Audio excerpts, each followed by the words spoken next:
So good morning, welcome to Workshop B. My name is Sarah Urquhart. I am a graduate student at OISE at University of Toronto, and I'm going to be hosting our second workshop today.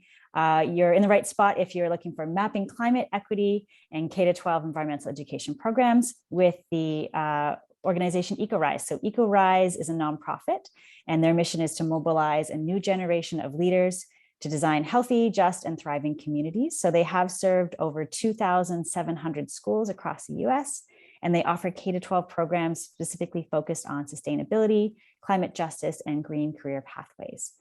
So they're going to share a little bit with us today to highlight their new program. It's pretty exciting, but it's Gen Thrive. It's an initiative to accelerate sustainability and environmental education programs, looking specifically at climate resilience data and GIS mapping. So to introduce us to all of this, we have two representatives from EcoRise today. So first is Helen. Helen is a project specialist at EcoRise, and she has a background in integrating geographic information systems, GIS. And she's been a professional in this area for a number of years and is looking to share some information with us today based on her experience with K-12 partnerships. And joining her, we also have Celine Rendon, who is supporting the Gen Thrive mission, looking at coalitions between local, state, and national levels, and looking at how that can be applied to many vulnerable communities. So she has experience as well with City of Austin's climate equity plan. So that's a lot of great expertise from our presenters today from EcoRise. And I will be asking them to start sharing now. So I'm going to pass it over to Helen. All right. Thanks so much, Sarah. Good morning, everyone. Thank you so much for joining the Climate Equity and K-12 Environmental Education Programs session today. I do want to start by saying that this is going to be a pretty interactive workshop. So if you're able to turn on your camera, or if you're able to, type in the chat throughout, or engage in some of the breakout rooms that we're going to have, that'd be greatly appreciated. So again, my name's Helen Toledo. I'm a project specialist at EcoRise working on our Gen Thrive initiative. I'm based in Buffalo, New York, and here with me today is Celine, and I'll let you introduce yourself, Celine. Thanks, Helen, and thanks, Sarah, for the introduction. Making sure I'm not lagging. But yeah, I'm based in Austin, Texas, and yeah, I've been with EcoRise the past 6 months, helping building out Gen Thrive. Happy to be here with y'all. Thanks, Celine. So throughout the session today, Celine's going to be dropping a whole bunch of links in the chat, but please don't get overwhelmed. We have a one-page document that we're going to share with you all at the end, so that way you can reference all of these resources after our session today. So just a high-level overview of how we have this planned out. I'm going to start by providing some background information about EcoRise, tell you a little bit about our Gen Thrive initiative, and I'll follow up with some really cool mapping and educational resources that you can integrate into some of your classroom lessons. And then I'll close out with some ways that you can get involved with EcoRise if you'd like to do so. And we'll allow some time at the end for all Q&A. So if you can wait until then, that'd be awesome. And we'll be able to get to you at the end of the presentation. So I just want to start out by asking this question. How do we imagine healthy, just, and thriving communities for all? I know this is a huge question. There's so many different answers that we can have, but I encourage you all to just ponder it for a moment. What does this look like to you? How does this look in your community? How would you interact in a way to help create these types of spaces? And if you want to put a few words in the chat to describe how you would answer this question, that'd be awesome. Well, while we're thinking about that, for me personally, it's camaraderie, working with all the different sectors in your community, having the knowledge and the hope and the network to create equitable and just spaces. Sarah said everyone has access to clean water, healthy food, green space, a sense of community, understanding and respect for all, and connection. Absolutely. Oops. So, I mean, just from the few responses there, we can see that answering this question can take many shapes and forms. And at EcoRise, our mission is to mobilize a new generation of leaders to design healthy, just, and thriving communities. And just as our responses have indicated there, this takes place in multiple different ways. Specifically, we provide K-12 programs and teacher support that aims to elevate youth voices with student-led solutions to real-world problems. And this can be related to sustainability, climate justice, and green career pathways. So we provide a broad range, we provide services for a broad range of audiences, and we use different language in our work to help affiliate with different networks. And we specialize in a wide spectrum of sustainability topics, including our sustainable intelligence curriculum. We have a focus on environmental justice, green building, and many of the other resources that you see on the screen here. So during the 2020-2021 school year alone, we reached over 2,500 schools, over 5,000 teachers, and more than 300,000 students nationwide. We also offer student innovation funds to classrooms where students want to take action to develop solutions to local sustainability challenges. And this allows students and educators to work together to reduce, it could be electricity and water usage, anything from preventing waste from going into landfills, or even just helping the school districts themselves reduce excess spending through a more sustainable lens. So some of our key areas of focus are remote learning, and we provide that through blended learning resources, virtual showcases, internships, and professional development. We have a very large focus on racial equity, just because we all know that racial justice and climate justice really mold together very closely. We have our new environmental justice curriculum. We offer teacher training workshops. We also have a focus on green careers. We have a green building high school course with paid internships, college exploration and credentials. Obviously, a huge focus on youth action. We have mayor's youth climate councils, where we really encourage students to come together and help discover avenues to help advise the city on climate action plans and policy. And lastly, we focus on systemic change. And that's through our landscape analysis and mapping of K-12 sustainability education and how that ties in with climate equity and climate risk. So that was just a really quick overview of what we provide at EcoRise.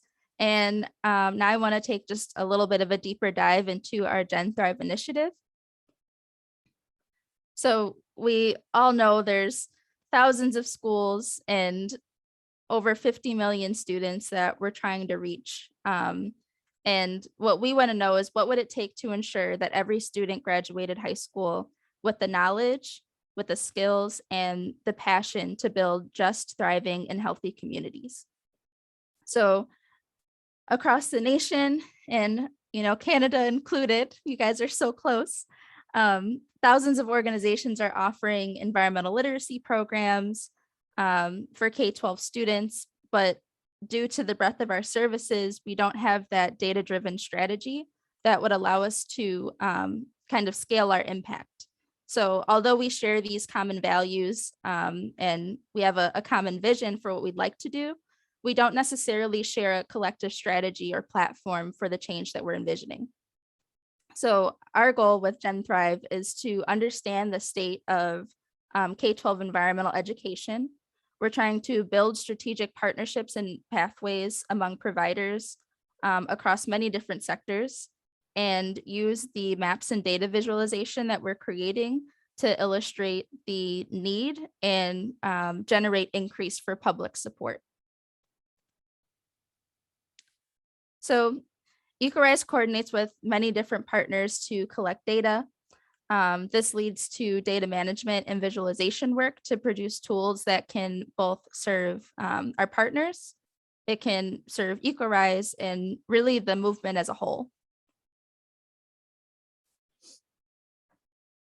So at the heart of our Gen Thrive initiative, we really grow out of a system change approach, and we're really focused on connecting key stakeholders within the field.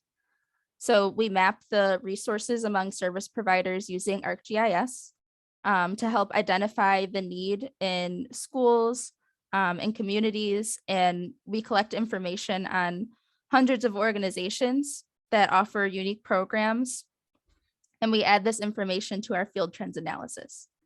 So we then take all of that information that we just collected, and we try to find different avenues to use it to drive support from different funders and policymakers to help them, understand why funding these types of programs are important. And we integrate the resources, excuse me, whether that be the maps or the directory or the analysis that we're creating to integrate into lessons and find ways to use it for classroom use. So the next few slides are just going to be a few quick snapshots of what we've created already. Although they may be hyper specific for the state of Texas, we're building this out for many different states and hope to have a national or possibly like international connections to see the overall trend. So first is our climate equity education map. And really, we created this to allow users to explore connections between our environmental education programs, the schools that are receiving services from these programs, and then also tying that in with environmental equity and health. So we have a number of different layers on this map, and it shows the schools, environmental factors, demographic factors, and we like to use this because it really makes programming relevant to local issues, and it promotes place-based learning. So this, along with the other resources that I'm going to share, can be found on the Gen Thrive website. And again, we'll be providing that one pager at the end for you to refer to all the links. So this here is just a close-up view of the map that I had shown.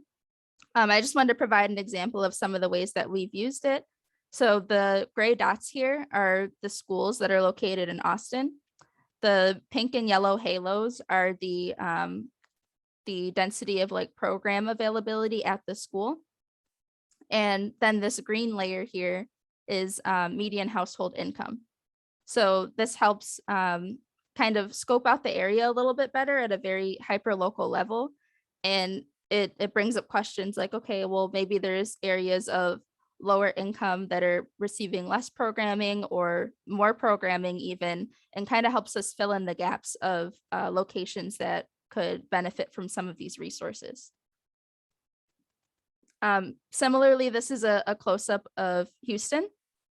And again, we have the dots representing the schools, the halos representing the program providers. But for this layer, we added different climate risks, such as like polluted waterways and the storm surge risk, and see are schools that are most likely to be impacted, are they being provided this type of programming and education to help the students be, I guess, more aware and better prepared for what may be to come. And I know this map is like super colorful and crazy, but we can add even more information like coastal flood risk or storm patterns and things like that, and really encourage the students and our educators to ask more local based questions on how we have different levels of impact from climate change. So the last resource that we have been working on is our field trends and resource directory. So ultimately, this allows you to search and export information from the environmental education program providers. And it was really created to help people understand the trends and gaps in our services. So on the left-hand bar there, that's where we have our filter drop down, and you can choose different items like environmental topic, the region that the organization serves, what type of offerings they provide, and so on. So once you do that, it kind of changes the maps and graphs and charts on the right to help narrow down exactly what you're looking for. And the organizations and programs tab on the top, when you click into that, it shows you the line by line detail, the contact information, when their programming is available, for you to review and export and potentially contact some of these providers to bring these services to your school or your campus. So I just showed you a bunch of stuff that we've already done, but what's coming next? What are we trying to do? We're currently expanding our data collection to additional states. We've collected for 9 or 10 states already, and we're continuing to find opportunities for student engagement and usage of the data that we're providing to help enrich our mapping and visualization tools. And as we already know, building climate resilience and environmental literacy is critical, and we need to find ways to expand our advocacy and connect the dots between cities, states, and regions. So how exactly do we begin exploring these opportunities? Well, that's where we use a lot of our GIS and data visualization. So the next session of our time that we have together today, I'd really like to demonstrate some of the tools and resources that are available to you that you may be able to use in your classroom for to help represent mapping climate and equity. So the first is Esri story maps, and some of you may or may not be familiar with this already, but basically story maps combine geographic information and the different type of maps that I have just shown and many other kind of maps with other multimedia content like videos. You can use external like reading resources or really anything that you can tie in with the map to create an immersive and inspiring story. So there's tons of pre-made story maps that you can already use in the story map album, and that'll be provided in the resource link that we're going to share with you today, or you can create and share story maps of your own. So a few different ways that I've seen story maps used are, one, as a student resource. The students can reference the material in the story map to help supplement a lesson that you're already teaching. I've also seen it used as a building block for student presentations, maybe like their final project or something that they're working on in class. And lastly, I've seen it used as the story map being the lesson plan itself, where it's a student-driven, teacher-guided type of lesson. And that's what I'm going to demonstrate here. So EcoRise created our climate resilience and community change story map. And like I said, this is a really good example of using a story map as a lesson plan. And I want to preface this with the fact that it's hyper specific for Florida, just because all of the lessons and curriculum that we create, we try to create it at a hyper local level. And once you're like scrolling through it, you can immediately see that it's aligned with the 5E framework. All of our curriculum and lesson plans are aligned with national and state standards, and that's what we did here as well. So we started out with providing some context. What exactly is a story map? Why am I looking at this? And then also the objectives that we were hoping to meet by the end of completing the lesson. So then we hop into the engaged portion. We really just wanted to provide the students some space to figure out what they already know, what they're trying to learn, or maybe what's new to them that revolves around climate resilience. And then we hop over to the explore section. So this was really just an opportunity for the students to become more comfortable, well, students and educators sometimes, to become more comfortable with navigating one of these interactive maps. So we have an embedded video here that walks you through all the different tabs and resources. And then we had them take a look at the specific data sets for their region. For example, they could turn on the wind speed layer. You can zoom in. We provide a little bit of context about the data and click on the portion of the map. It provides a pop-up box. And these are the projected wind speeds 50 years from now, and kind of start a conversation about that. Like, why should we be thinking about this? Why is this important? So once they've had the opportunity to look at different climate factors, we thought it'd be really important to analyze social and economic factors that may be tying into some of these risks as well. So we use the CDC Social Vulnerability Index. And if you go to the community tab and turn it on, this layer as well has a pop-up that shows the overall social vulnerability score per county. And pretty much how the scoring works is any number that's closer to 1 represents an area of higher social vulnerability. And you can kind of see that on the legend here as well. And this graphic provides what this number is based off of. So socioeconomic status, household composition and disability, minority status and language, housing type and transportation. There's just so many different factors that goes into social vulnerability. So after we've assessed and looked at the data a little bit, we really wanted to tie it into, make it more local and bring it closer to home. And I know these conversations can be difficult to have, and that's honestly something that I'm still working with, as to how to broach these conversations while addressing the current impacts that some of these students or residents may be currently experiencing.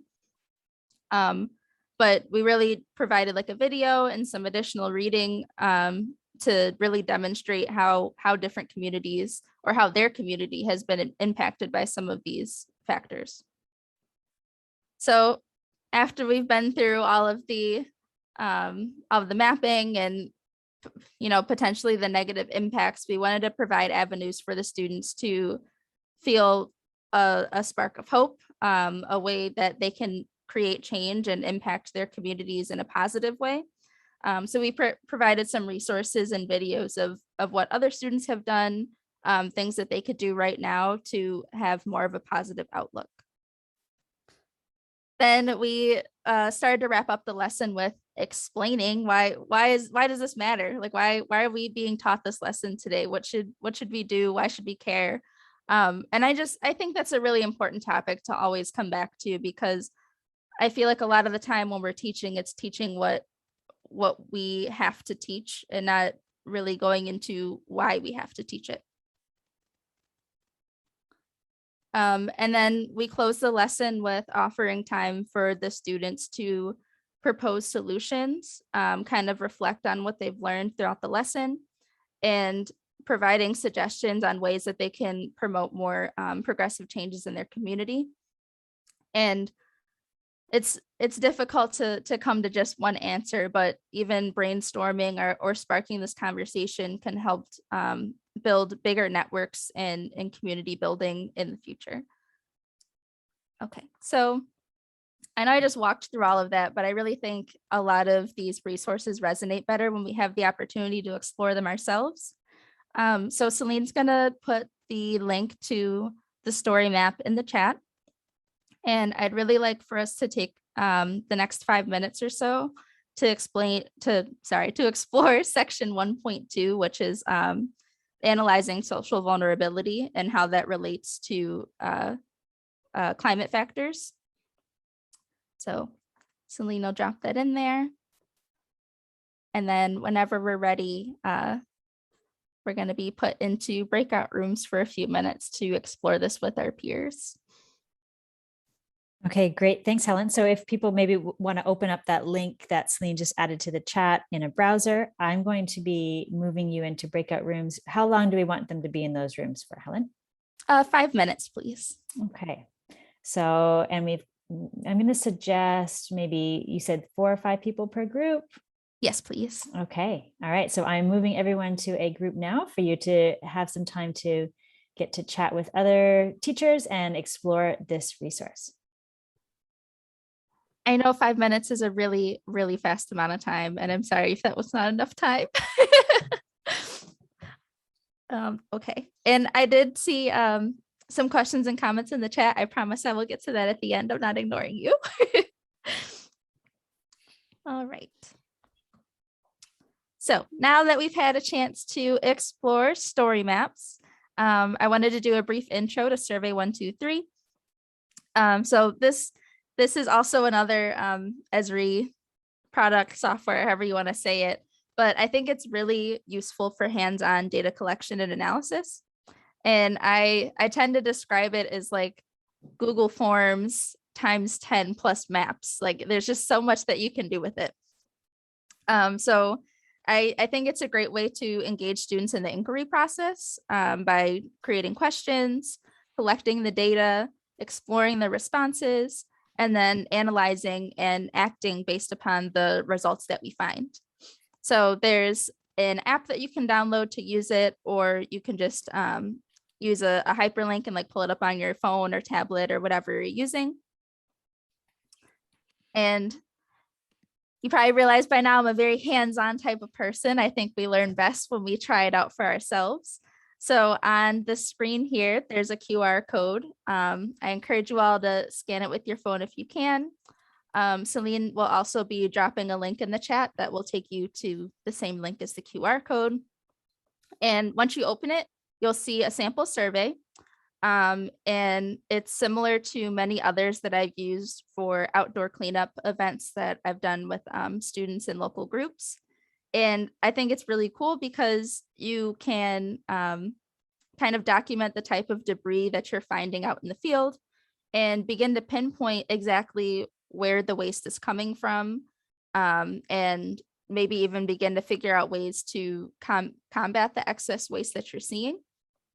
A lot of the times when I live right on Lake Erie in Buffalo, so there's a lot of Timmy's out here, and I always see Timmy's cups and cigarettes all along the lake shore, and that just always brings up all types of questions, like what can we do to help mitigate all of these cups going into the lake? And that's just one pet peeve of mine, but I'm sure you can think of similar instances near you as well. So hopefully this is the survey that everyone's filling out. I know we're not actually picking up debris at the moment, but it'll really help with the sample data so I can show the final product. So yeah, there's a whole bunch of different items that you can add to the survey. This is just like a base level one that I use or add to all the time. Your name, the date, what kind of debris you found. You can pinpoint the location where you're at. And I love that you can add a photo component to it. The few times that I've done this with student groups, they always end up taking selfies or group photos, and you guys you never know what you're going to see in some of the pictures that you get. So once you submit it, all of the data is sent over. This is kind of like the back end of Survey 123, but you get to see the line by line responses, and you can open up the map that you dropped all those pinpoints in. Oh my gosh, I have way too many windows on my screen. I'm sorry. Okay, I'm just gonna zoom in.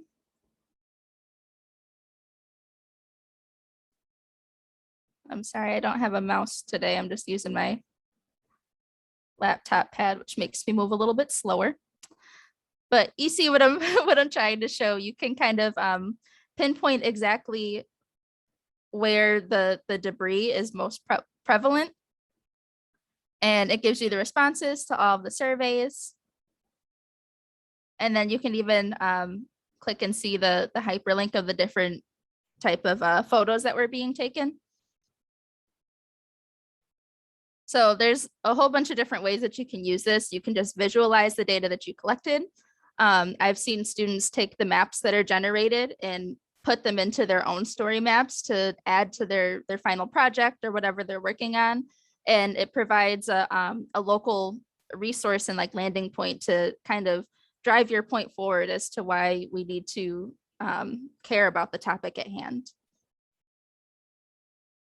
So this is just a quick overview of what I had just stated about how the data summary can be useful.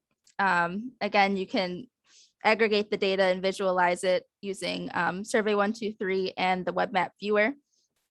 You can export the spreadsheet of the raw data, and you can interact with the map as well and figure out which areas are of highest concern.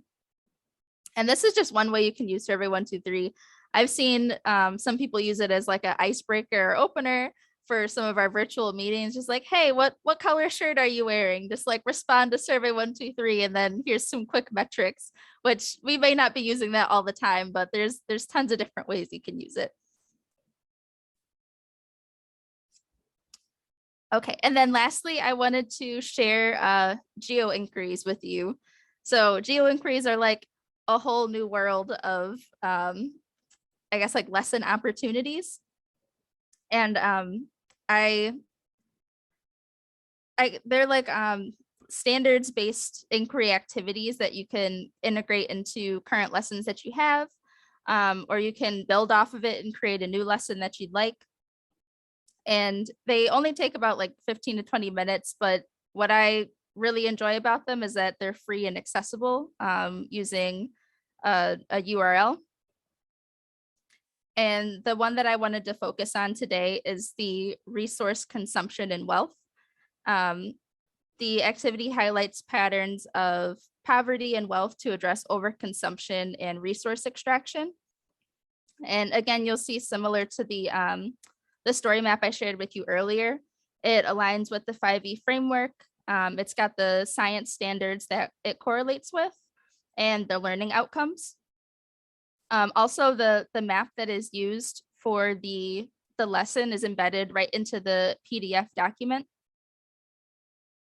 Okay, so this is the PDF for the geo inquiry. You can click on the link here, and it takes you to the interactive map. Just quickly how to navigate the map. It automatically populates to the legend to give you the values. You can click on it to see the pop-ups and a little bit more detail about the regions that are highlighted. The content pane is where you can turn on and off the different layers. And again, there's pop-ups associated with each layer.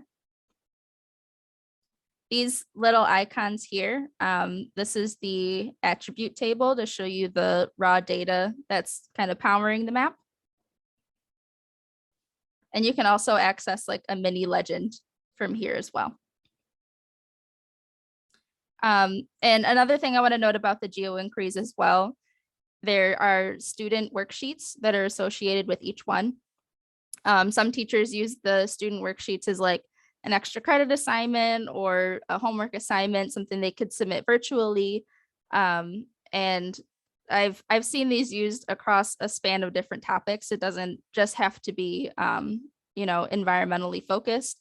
We know that topics about our environment are overlaid on the many different sectors of education. And I've seen even social studies teachers use some of these to help, kind of get their point across or hone in on specific points of a lesson. So Celine's going to drop the link to the geo inquiry PDF. We're going to go back into our breakout rooms for 5 minutes or so. And please don't feel pressured to like try and complete the whole thing in 5 minutes. I just really want you to get that hands-on opportunity of kind of navigating it yourself, getting a little bit more comfortable with it. And then you might feel comfortable enough to share this information with your students as well.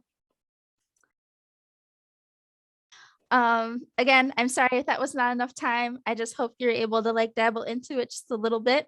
I wanted to wrap up by just kind of honing in on the educational benefits of teaching with GIS.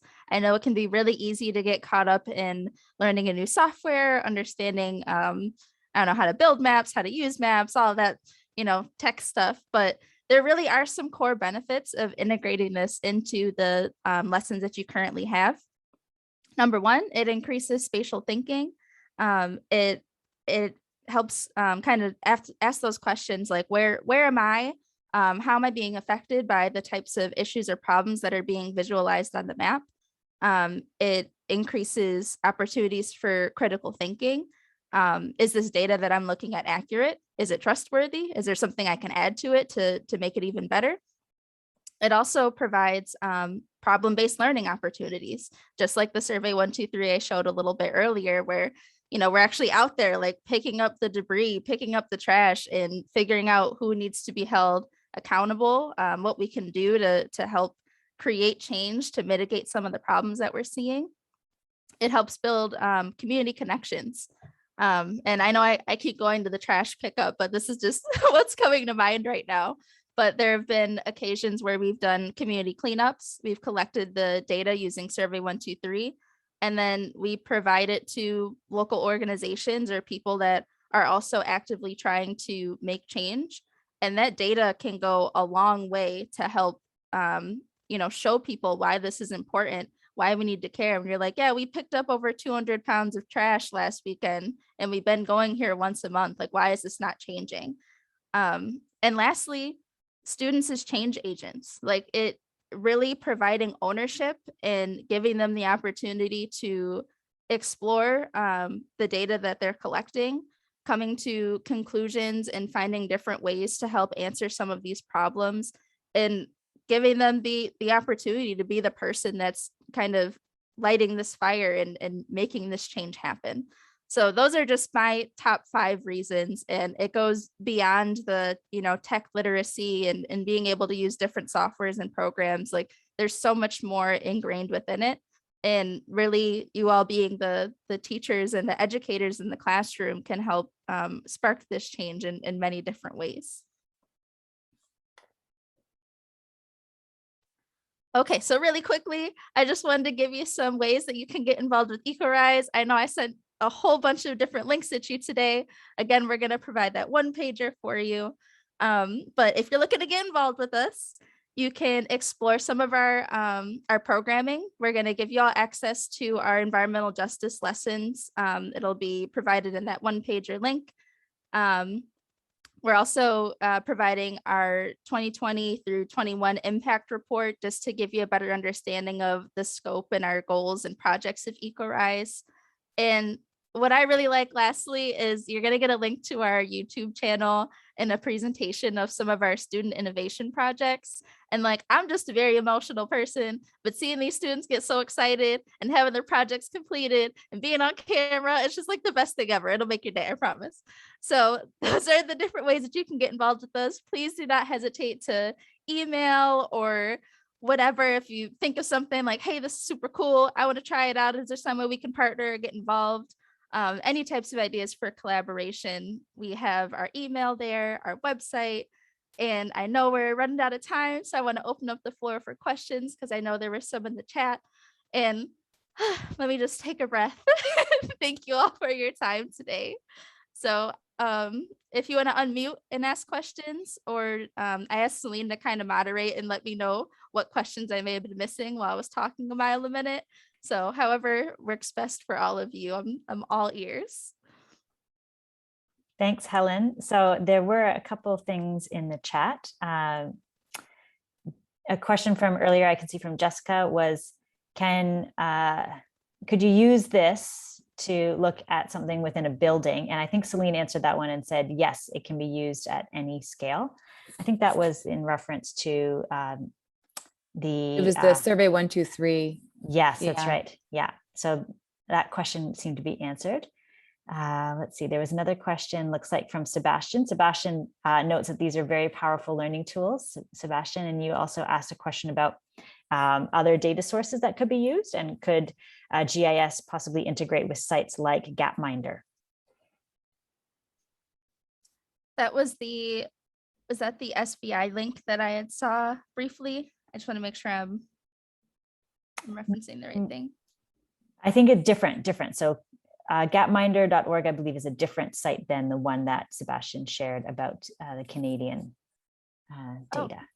Oh, okay, I'm actually, to be completely honest, I'm not familiar with Gapminder, but you can integrate just about any type of data source if you have a CSV file that can be uploaded to a map. I know I don't have time to like go through how the maps are created, but I just want to be very transparent that just about anything you want can be added to a map as long as there's a geospatial reference. And if you want to elaborate on that question a little bit more, or maybe I could provide a better way to answer it. I know a lot of our resources were focused in the States, and that's actually, after today, I want to do some more learning on what I can provide for more Canadian-based resources. So I apologize if I fell short on that today. Well, and maybe perhaps some of our students in our classrooms could help to generate and populate some of these research sources. Sebastian, did you want to did you have another question with that, or do you want to elaborate? Does that give a response? He says, thank you. All right, any other questions that you'd like to ask? You're welcome to unmute or add them to the chat. I was just wondering, are all of these, I know Esri has free accounts for K through 12. Do you know if all of the ones you showed today, are they free for educators?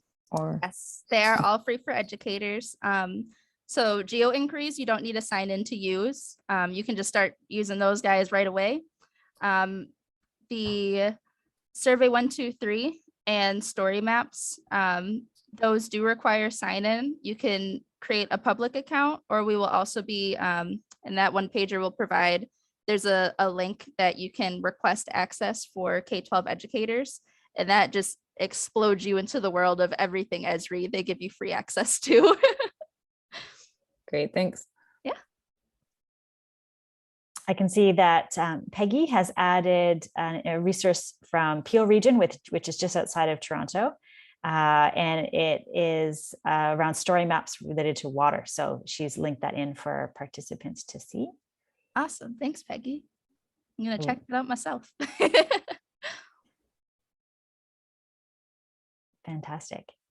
All right, well, thank you. I think we can maybe wrap that up there. I did note that Celine added the EcoRise links and resources in the chat as a Google Doc. So I encourage you to open that and save that for later reference.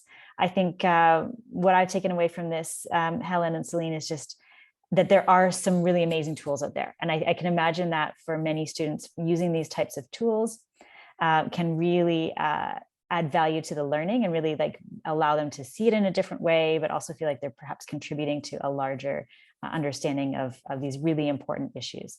So thank you for introducing those to us and giving us some great curriculum opportunities, because I do see ways in which this can connect to social studies and science and perhaps mathematics and literacy. I think there's lots of cross-curricular opportunities here. So thank you for your time today.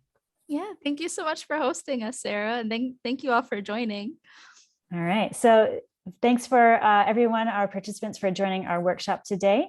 That is the end of our second workshop. So the remaining part of the conference is the Eco Fair. I'm going to drop the chat in the chat an invite to the Eco Fair. What the Eco Fair is it's virtual booths. So normally if we were hosting this conference in person, we would have a large open space with different booths of organizations sharing their resources.